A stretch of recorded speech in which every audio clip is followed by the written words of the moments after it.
फिर लिए चलते हैं आपको भोपाल, जहां पर कार्यक्रम लगातार जारी है। सीएम शिवराज सिंह चौहान यहां पर संबोधित करते हुए नजर आ रहे हैं।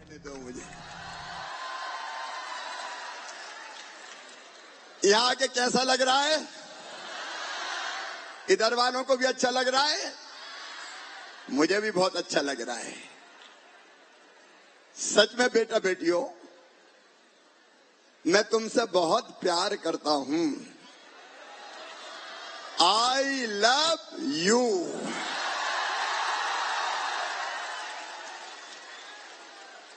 तुम भी मुझसे प्यार करते हो कि नहीं? अच्छा, भाषण भाषण छोड़ो, गप लगाते हैं, ठीक है? एक बात बताओ, मैं तुम्हें मुख्यमंत्री लगता हूं कि मामा? और मामा लगता हूं तो सगा लगता हूं कि सौतेला? देखो मेरे बेटा बेटियों, ये अपना मध्य प्रदेश अपना परिवार है, परिवार है। और मध्य प्रदेश में मैं काम करता हूं तो परिवार के भाव से काम करता हूं। 9.5 करोड़ का विराट परिवार अपना मध्य प्रदेश। और जैसे तुम्हारे मम्मी पापा सोचते हैं कि हमारे बेटा बेटियों का भविष्य सुरक्षित हो, वो सुखी रहें, उनका कैरियर बन जाए, वैसे ही सच कह रहा हूं बेटा बेटियों तुमसे, मैं भी दिन रात यही सोचता हूं मेरे भांजे और भांजियों का कैरियर बन जाए, उनका भविष्य सुरक्षित हो जाए, वो तेजी से आगे बढ़ें। बैठ के बात करें, बाद में फिर हाथ मिलाने आऊंगा, चिंता मत करो। थोड़ी देर गप तो लगा लूं। इच्छा तो ये हो रही कि तुमको गले लगा लूं मैं। देखो मेरे बेटा बेटियों, ये हमारे कैरियर के लिए बहुत महत्वपूर्ण साल है। 12th पास कर लिया आपने, 12वीं पास कर लिया आपने, अब आप कॉलेज में जाओगे। कॉलेज में कौन कौन जा रहे हैं? हाथ उठाओ जरा। सब जाएंगे? अच्छा देखो, मामा भांजे भांजियों के इस कार्यक्रम में इंद्रदेव भी प्रसन्न हो गए, डट के बारिश शुरू हो गई। मैं चाहता हूं भगवान भी तुम पे आशीर्वाद की बारिश कर दे और तुम लगातार आगे बढ़ते चले जाओ। देखिए, हम हैं तो हम आज भले स्टूडेंट्स हो, लेकिन कल का मध्य प्रदेश कौन बनाएगा? कल का देश कौन बनाएगा? हम बनाएंगे। लेकिन हम बनाए इसके लिए हमारा जिंदगी बनना भी जरूरी है। और इसलिए मेरे बेटा बेटियों, मैं आज तुम्हें बताना चाहता हूं, शिक्षा बताओ जरूरी है कि नहीं? बात कर रहे हैं सब, जोर से बोलो, जरूरी है कि नहीं? जरूरी है। लेकिन आज तुम्हें याद दिलाना चाहता हूं, एक जमाना ऐसा था 2003 तक मध्य प्रदेश में जब स्कूल जाते थे तो हम पहले एक हाथ में बस्ता और एक हाथ में फट्टी दबा के ले जाते थे, क्योंकि बैठने की कोई व्यवस्था ही नहीं होती थी। स्कूलों के भवन टूटे फूटे रहते थे। और तुमने तो मामा का राज देखा है, बिजली में पढ़ रहे हो। हमको तो उस समय लालटेन में पढ़ना पड़ता था, चिमनी में पढ़ना पड़ता था। हमने कोशिश की धीरे धीरे कि हम ज्यादा स्कूल खोलें और ज्यादा स्कूल के साथ साथ हाई स्कूल भी बढ़ाएं, हायर सेकेंडरी स्कूल की संख्या बढ़ाएं। मेरे बेटा बेटियों, एक जमाना था कांग्रेस का, तब शिक्षकों को तनख्वाह मिलती थी, गुरुजियों को कितनी? 500 रुपया। कितनी मिलती थी? और 500 रुपया में पढ़ाने वाले गुरुजी बताओ क्या पढ़ाते? एक बार मैं एक स्कूल में गया और मैंने बच्चों से पूछा, मैं उस समय मुख्यमंत्री नहीं था, मैं सांसद था, तो मैंने स्कूल में पूछा बच्चों से, बताओ बच्चों गंगा जी कहां से निकली? तो एक ने हाथ उठा के कहा, गंगा जी विंध्याचल में से निकली। मैंने कहा क्या गजब करते हो, गंगा जी को विंध्याचल से निकाल रहे हो। मैंने गुरुजी को बुलाया और उनसे पूछा, क्या पढ़ाई करवा रहे हो भाई? बच्चे कह रहे हैं गंगा जी विंध्याचल में से निकलती है। तो गुरुजी बोले, भाई साहब 500 रुपया में तो विंध्याचल में से ही निकलेगी, हिमालय में से कहां से निकाल दूं? अपने ही पेट का ठिकाना नहीं है तो दूसरे बच्चों को क्या पढ़ाऊंगा। और तब हमने तय किया, जब हमारी सरकार आई, कि शिक्षकों को गुरुजी और शिक्षाकर्मी नहीं रहने देंगे, अध्यापक बना के उनको सम्मान देंगे, ताकि सब बच्चों को ठीक ढंग से पढ़ा सके और ठीक से उनको मानदेय मिल सके। बोलो सही बात है कि नहीं? तो कई तरह के परिवर्तन किए मेरी बेटियों। उस समय दूसरे गांव में 8वीं के बाद बेटियां पढ़ने नहीं जाती थी, इसलिए कि दूसरे गांव जाना हो तो पैदल मम्मी पापा जाने नहीं देते। तो मेरे दिमाग में आया, बेटियों को तो पढ़ना चाहिए कि नहीं? पढ़ना चाहिए कि नहीं? और इसलिए तुम्हारे मामा ने फैसला किया मुख्यमंत्री बनने के बाद कि दूसरे गांव अगर बेटी पढ़ने जाएगी तो पैदल नहीं जाने देंगे, साइकिल दे के कहेंगे बिटिया साइकिल पे बैठकर जाओ। साइकिल देना शुरू करी हम। इसमें ताली तो बजाओ। लेकिन बाद में भांजे मुझसे रूठ गए और कहने लगे मामा बेईमानी हो रही है, भांजियों को साइकिल और भांजे पैदल ही घिसट रहे हैं। तो हमने तय किया भांजों को भी साइकिल देंगे जो दूसरे गांव पढ़ने जाएंगे। 8वीं तक यूनिफॉर्म, मिड डे मील की व्यवस्था, किताबों की व्यवस्था, एक नहीं एक के बाद अनेकों फैसले करते चले गए। स्कूलों की बिल्डिंगें बनाई हमने, अनेकों स्कूलों के भवन बनाए, नए शिक्षकों की भर्ती की, क्योंकि शिक्षा बुनियादी चीज है, बुनियादी चीज। अगर बच्चे ढंग से नहीं पढ़े तो उनका भी भविष्य खराब होगा और देश का भी भविष्य खराब हो जाएगा। और इसलिए पुरानी कांग्रेस की सरकार ने जो गड़बड़ें की थी, हमने ठीक करने की कोशिश की। फिर धीरे धीरे मन में कई विचार आते चले गए, एक के बाद एक, और हम एक एक फैसला करते चले गए। जैसे मेरे मन में आया कि 12वीं पास करने वाले हमारे जितने बच्चे हैं उनको प्रोत्साहित करना चाहिए, उनको पीठ थपथपानी चाहिए, उनको आशीर्वाद देना चाहिए, ताकि बाकी बच्चों को भी प्रेरणा मिल सके। और इसलिए 2008-9 में मैंने तय किया कि जो बच्चे 12वीं में अच्छे नंबर लेके आएंगे, 75% नंबर लाएंगे, उनको मामा लैपटॉप के लिए पैसे देगा, लैपटॉप की राशि। बोलो अच्छा किया कि नहीं? अरे बात कर रहे हैं, बताओ अच्छा किया कि नहीं? सब लैपटॉप खरीदोगे? ऐसा मत करना कि पापा ने कहीं और खर्चा कर दिए। तो सुनो, एक के बाद एक कई फैसले हम करते चले गए। जो बच्चे स्कॉलरशिप के लिए पात्र थे उनको स्कॉलरशिप की व्यवस्था, लैपटॉप की व्यवस्था। और इस साल जो बच्चे अपने अपने स्कूल में 12वीं में पहले नंबर पे आए हैं तो मैं स्कूटी देने वाला हूं, बेटियों को भी देने वाला हूं और बेटों को भी देने वाला हूं।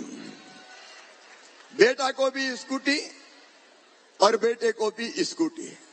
देखिए, हम जब ये करते हैं तो बच्चों में एक प्रतिस्पर्धा पैदा होती है कि मैं भी अच्छी पढ़ाई करूं, मैं भी अच्छे नंबर लाऊं। सही बात है कि नहीं? अच्छा, अच्छी पढ़ाई करके बताओ, डॉक्टर कौन कौन बनना चाहते हैं? हाथ उठाओ। उधर भी जो मेडिकल के क्षेत्र में जाना चाहते, इधर भी देख रहा हूं मैं, डॉक्टर बनना चाहते हो, हाथ नीचे करो। अब ये बताओ, इंजीनियर कौन कौन बनना चाहते हो? देखने दो भाई, इंजीनियर बनने वाले भी हैं। अच्छा, नीचे करो हाथ। ला कौन कौन करना चाहते हैं? ला वाले थोड़े दिख रहे हैं। अच्छा, पढ़ाना कौन कौन चाहेंगे? प्रोफेसर, लेक्चरर, शिक्षा के क्षेत्र में हाथ उठाओ। शिक्षा के क्षेत्र में भी जाएंगे।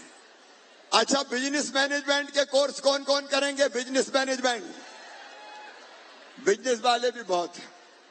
अलग अलग कोर्स है, अपने प्रदेश में भी, अपने देश में भी कई अलग अलग शिक्षण संस्थाएं हैं, मेडिकल कॉलेज है, इंजीनियरिंग कॉलेज है। एक बात और बताऊं, जब मैं मुख्यमंत्री बना तो 5 मेडिकल कॉलेज थे मध्य प्रदेश में, केवल नए खोले ही नहीं रहे थे। अब हमने खोलते खोलते मेडिकल कॉलेज की संख्या 25 कर दी है, 25, ताकि बच्चों को डॉक्टर बनने का मौका मिल सके। अब एक सवाल पूछना चाहता हूं, पूछूं क्या? मेरे बेटा बेटियों, अगर हमने पीएमटी क्लियर कर ली या जेई मेंस क्लियर कर लिया या क्लेट के माध्यम से हमारा एडमिशन कॉलेज में 2 तरह से होता है बेटा बेटियों। एक होता है सरकारी कॉलेज में जिसकी फीस कम लगती है, और एक होता है प्राइवेट, जैसे private medical college. Private medical college में अगर एडमिशन हुआ तो फीस कितनी होती है पता है? कितनी होती है? 2 लाख 3 लाख नहीं मेरे बच्चों, 8 से लेके 10 लाख रुपया साल होती है, हर साल प्राइवेट मेडिकल कॉलेज की। अगर 8 लाख रुपया साल हुई या मोटे तौर पर 10 लाख, तो 5 साल में कितने लाख रुपया हो गए? अब ये बताओ, 50 लाख रुपया क्या हर मम्मी पापा दे सकता है? इधर वाले भी बताओ, दे सकता है क्या? मेडिकल कॉलेज हो प्राइवेट, चाहे इंजीनियरिंग कॉलेज हो प्राइवेट, चाहे आईआईएम में एडमिशन हो, चाहे हमारे अलग अलग आईआईटी में एडमिशन हो, मेरे बेटा बेटियों फीस बहुत ज्यादा होती है। अब एक बात मुझे बताना, अगर तुम्हारा एडमिशन हो गया, नंबर अच्छे आ गए और मम्मी पापा की आर्थिक स्थिति इतनी मजबूत नहीं है कि वो अपने बेटा बेटी को प्राइवेट फीस देके मेडिकल कॉलेज में पढ़ा सके, तो बताओ तुम क्या करोगे? आत्मा में तकलीफ होगी कि नहीं? दिल में दुख होगा कि नहीं होगा? बात कर रहे हैं बेटा बेटी, रियल होगा कि नहीं होगा? और ये सोच विचार मन में आएगा कि नहीं कि काश मेरे पास भी पैसे होते? आएगा कि नहीं? ये विचार सबके मन में आएगा। और पैसे नहीं होते तो मजबूरी में बताओ, आंखों से आंसू आते हैं कि नहीं? मन तकलीफ में रहता है कि नहीं? इसलिए मेरे बेटा बेटियों, तुम्हारा मामा हूं ना, मैंने तय किया कि बच्चों की आंखों में आंसू नहीं आने दूंगा, मम्मी पापा को भी मजबूर नहीं होने दूंगा। तुम्हारा मामा मुख्यमंत्री है और इसलिए हमने ये फैसला किया है कि ऐसे बच्चों की फीस मम्मी पापा नहीं भरवाएंगे। कौन भरवाएगा? कौन भरवाएगा? तुम्हारे सपनों को मरने नहीं दूंगा, चाहे कुछ हो जाए। और इसलिए 3 लाख बच्चों की फीस अभी भरवा रहा हूं। मुझे कहते हुए तकलीफ है कि जब कांग्रेस की सरकार 18, 19, 20 में आ गई थी तो उन्हें लैपटॉप भी बंद कर दिए थे और उन्हें बच्चों की फीस भराना भी बंद कर दी थी। उन्हें बच्चों की जिंदगी बर्बाद करने का पाप किया। लेकिन सुनो मेरे बेटा बेटियों, आज तुम्हारा मामा कह रहा है चिंता मत करना, तुम्हारी फीस भरवाने की जिम्मेदारी तुम्हारी मामा की है, आगे बढ़ना है। क्योंकि तुम पूंजी हो देश के लिए, तुम असेट हो मध्य प्रदेश के लिए। अगर तुम्हारे सपने मर जाएंगे तो समझना कि प्रदेश भी मरेगा। बच्चों के सपने मरेंगे तो देश आगे नहीं बढ़ सकता। और इसलिए हमने तय किया कि किसी भी हालत में बच्चों को मजबूर नहीं रहने देंगे। बच्चों को कभी भी ये नहीं लगने देंगे कि काश हमारे पास पैसे होते। और इसीलिए एक के बाद एक अनेकों योजनाएं, ये मुख्यमंत्री मेधावी विद्यार्थी योजना की बात कर रहा था, तो हम लोग तैयारी करो बेटा बेटी, पीएमटी की तैयारी करो, जेईई मेंस की तैयारी करो, क्लैट की तैयारी करो, अलग अलग जहां जाना चाहते हो उन विषयों की तैयारी करो। उस तैयारी के बाद तुम्हारे साथ तुम्हारा मामा खड़ा होगा, भारतीय जनता पार्टी की सरकार खड़ी होगी। आप जरा अब बड़े हो गए हो, छोटे नहीं हो, जरा ईमानदारी से दिल के सोच के बताना, ये होना चाहिए कि नहीं अपने प्रदेश में? होना चाहिए, क्योंकि तुम कुछ बनोगे तो तुम देश को भी तो बनाओगे, तुम मध्य प्रदेश को भी तो बनाओगे, तुम अपने परिवार को भी तो बढ़ाओगे। और इसलिए शिक्षा जरूरी है। और इसलिए कई तरह के उपक्रम, अभी इंदर सिंह परमार जी बता रहे थे, सीएम राइज स्कूल, ये स्कूल मेरे दिमाग में कब आए तुम्हें पता है? मुझे कोविड हो गया था, मैं अस्पताल में भर्ती था, तब मैंने बिस्तर पे ये सोचा कि सरकारी स्कूल प्राइवेट स्कूल से अच्छे क्यों नहीं होने चाहिए।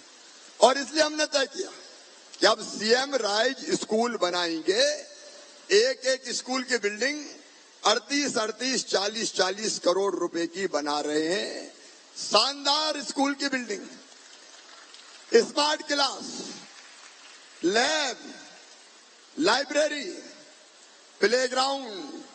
और आसपास के बच्चे अगर आएंगे तो पैदल नहीं आएंगे, बस जाएगी लेने और बस जाएगी छोड़ने। और स्मार्ट क्लास में मेरे बच्चों, स्मार्ट क्लास में अगर कोई दिल्ली मुंबई में भी खड़े रह के पढ़ाएगा तो सामने आपको पढ़ाते हुए दिखाई देगा, आप उससे सवाल भी पूछ सकेंगे। शिक्षा की गुणवत्ता बेहतर से बेहतर करना, ये मेरा टारगेट है बेटा बेटियों, ये मेरा टारगेट है। और इसलिए आज मैं एक ही संदेश देता हूं, एक, तुम कमजोर नहीं हो, तुम मजबूर नहीं हो, तुम्हारा काम मेहनत से पढ़ाई करना है। सुनो मेरे बेटा बेटियों, सब में बुद्धि होती है, अकल सब में होती है, और भगवान बराबर बराबर बांटता है, वो भेदभाव नहीं करता। फर्क इतना होता है कि कुछ उसका उपयोग करते हैं और कुछ उसका उपयोग नहीं करते। तुमने शायद पढ़ा हो कि मनुष्य अपने मस्तिष्क के 10वें हिस्से का भी उपयोग नहीं करता, 10वें हिस्से का भी उपयोग नहीं करता। अगर ढंग से हम पढ़ें तो उतनी चीजें ही हम सीखते रहेंगे, और हमारा दिमाग कंप्यूटर से भी ज्यादा तेज है, वो ग्रहण करता रहेगा। और इसलिए मेरा एक निवेदन है, अब बच्चों से निवेदन तो क्या करूं, मेरा आग्रह है कि जो भी करो मन लगा के करना, मन लगा के करना। जब हम कंसंट्रेट कर लेते हैं किसी चीज पे तो वो चीज हमारे दिमाग में बैठ जाती है, हमारे मस्तिष्क रूपी कंप्यूटर में फीड हो जाती है। और यहाँ मैं भाषण दे रहा हूं, तुम्हारा दिमाग न्यू मार्केट के टॉप एंड टाउन में लगा हुआ है, तो मेरी बात समझ में आएगी क्या? नहीं आएगी, फिर तो दिमाग में दूसरी चीज घूमती रहेगी। और इसलिए जो करना, एकाग्र चित्त होके करना, जब पढ़ना तो पढ़ना।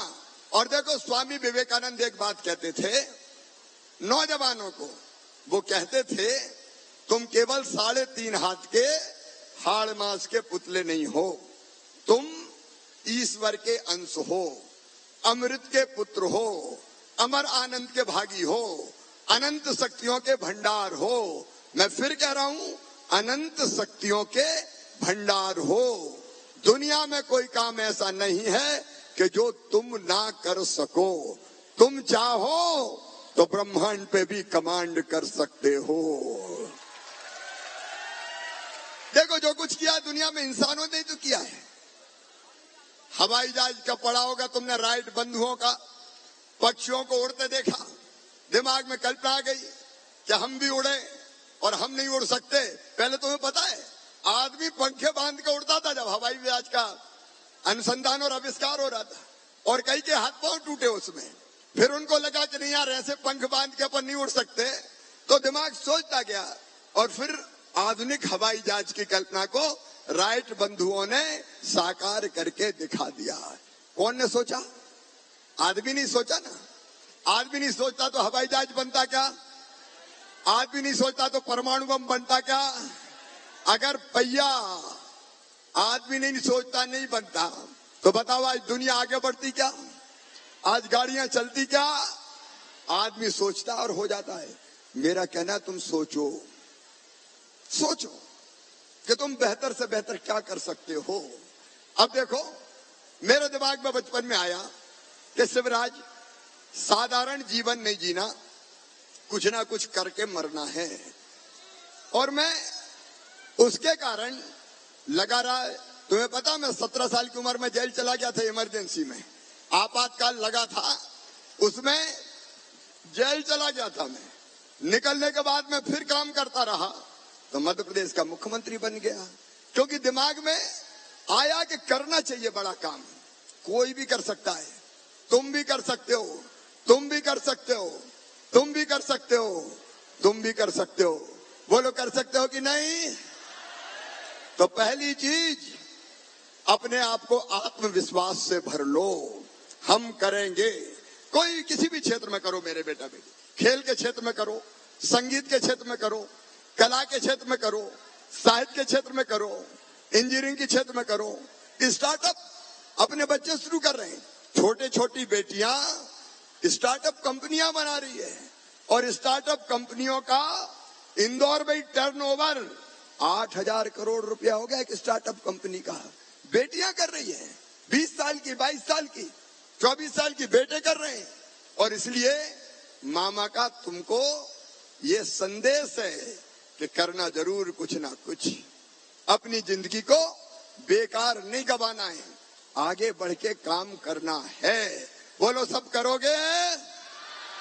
इधर भी सब करेंगे। जो जैसा सोचता है और करता है वैसा बन जाता है। और मैं चाहता हूं मेरे बेटा बेटियों तुम बहुत बड़े बनो, अलग अलग क्षेत्र में बनो, बहुत बड़े, जिससे तुम्हारा नाम तुम्हारे गांव में, तुम्हारे शहर में, तुम्हारे देश में और तुम्हारे प्रदेश में जाना जाए, दुनिया में जाना जाए। और ये सब करने के लिए जहां सहयोग की जरूरत होगी मामा तुम्हारे साथ खड़ा है। मेरे बेटा बेटियों मेहनत से आगे बढ़ने का रास्ता तय करो। एक योजना और बनाइए, बहुत लंबी बात नहीं करूंगा। जो बच्चे 12वीं पास कर लेंगे और उनको लगता है कि हमको कोई काम सीखना है, ऐसा काम जिससे हमको जॉब मिल जाए, जिससे हमको रोजगार मिल जाए, तो रोजगार की कई योजनाएं हैं। एक सरकारी नौकरियों में भर्ती, उसमें भी भर्तियां जारी है। दूसरे अपनी इंडस्ट्री लगाना, अपना व्यापार, अपना काम धंधा शुरू करना, उसके लिए भी मुख्यमंत्री उद्यम क्रांति जैसी योजना है। लेकिन एक योजना बनाई मुख्यमंत्री सीखो और कमाओ योजना, और उस योजना में तय किया कि 12वीं पास, 12th पास या जिसने ITI की है वो अगर चाहेगा कि वो कोई काम सीखे किसी कंपनी में जाके, तो कंपनी उसको अपना काम सिखाएगी, उसका पोर्टल बनाए, आवेदन मंगाए जा रहे हैं, फिर कंपनी चयन करेगी और ऐसे बच्चों को काम सीखने के दौरान 8,000 रुपया महीना दिए जाएंगे। 8,000 रुपया महीना, ताकि वो काम सीख भी ले और बाद में उसी काम में या तो वो अपना रोजगार शुरू करे या फिर वो दूसरी कंपनी में जॉब करे। तो ये सारी योजनाएं मैंने तुम्हारे लिए बनाई है, एक नहीं और अनेक योजनाएं हैं। और आज तुम्हारा मामा तुमसे यही कहना आया है कि कभी हताश मत होना, कभी निराश मत होना, कभी उदास मत होना, कभी ये मत समझना कि मैं क्या करूं। और भी जरूरत होगी तो मामा तुम्हारे लिए नई योजना भी बना देगा। मैं नई योजना भी बना दूंगा। एक के बाद एक ऐसी कई चीजें सोचते रहते हैं। और मेरा आप सबसे आग्रह है, अब तुम बड़े हो गए हो सब, 12वीं पास करने के बाद अब हम जिम्मेदार हो गए हैं, बड़े हो गए हैं। इसलिए अगर तुमको लगता हो कि कोई बहुत जरूरी चीज मामा को और करना चाहिए तो मैं वो भी जरूर सोचूंगा मेरे बेटा बेटियों, और उस दिशा में भी मैं तुम्हें सहयोग करने की कोशिश करूंगा। अपन मिलके काम करेंगे परिवार की तरह। देखो मेरी जिंदगी का एक ही मकसद है, मैं अपने प्रदेश को आगे ले जाऊं, मैं जनता की आंखों में आंसू ना रहने दूं। अब लाडली बहना जैसी योजना गरीब बहनों के लिए वरदान है कि उनको अभी 1000 रुपया महीना मिलते हैं, बाद में बढ़ा के 3000 रुपया तक ले जाऊंगा। उनके लिए वरदान है। छोटी मोटी जरूरतें, बेटा बेटी की जरूरतें भी वो पूरी कर पाते हैं। तो जहां मैं दर्द देखता हूं, जहां मैं तकलीफ देखता हूं, जहां मैं दुख देखता हूं, वहां एक नई योजना बनाने की कोशिश करता हूं। यही तो परिवार होता है, यही तो परिवार होता है कि हमने कहीं आंसू देखे और उन आंसुओं को कैसे पी जाएं इसकी योजना बना दी। तो इसके लिए मैं और आप और आपके मम्मी पापा हम सब मिलके काम करें। बोलो तैयार हो ना? इधर वाले भी बताओ सब तैयार हो ना? एक परिवार की तरह हम रहेंगे। आपके सुझाव, मैं एक पोर्टल बनाऊंगा, उस पर मैं आमंत्रित करूंगा, आप सुझाव भी देते रहिए और मेरी कोशिश रहेगी कि कभी न कभी मैं फिर तुमसे मिलने का मौका निकाल लूं किसी न किसी बहाने। क्योंकि मेरे लिए सबसे आनंद का पल वो होता है जब मैं अपने भांजे और भांजियों के साथ रहता हूं। उनके साथ जब मैं रहता हूं तो उससे बड़ा आनंद का पल नहीं रहता। एक बात और, तुम पढ़ाई तो करो ही, लेकिन अपने स्वास्थ्य का ध्यान रखो। शरीर भी हमारा स्वस्थ रहना चाहिए। बताओ योगा कोई करता है क्या? योगा कोई करता हो तो हाथ उठाओ। अभी बहुत कम करते हैं। आगे कोशिश करो। योग, व्यायाम, प्राणायाम ये अपने शरीर को स्वस्थ बनाते हैं और मस्तिष्क को भी प्रखर बनाते हैं। और पढ़ने के साथ खेलते हो कि नहीं खेलते? कौन कौन खेलते? हाथ उठाओ। खेल भी बहुत जरूरी है, तो पढ़ना भी है, खेलना भी है, शरीर को स्वस्थ बनाना भी है और आगे बढ़ना भी है। अभी हमारे टॉपर बच्चे आए थे और उन टॉपर बच्चों ने कहा कि स्कूटी मामा जी आपने केवल बोर्ड की परीक्षा वालों को दी है, हमें नहीं दी। तो जितने टॉपर बच्चे हैं उन सबको भी स्कूटी दी जाएगी ताकि वो भी प्रोत्साहित हो सके।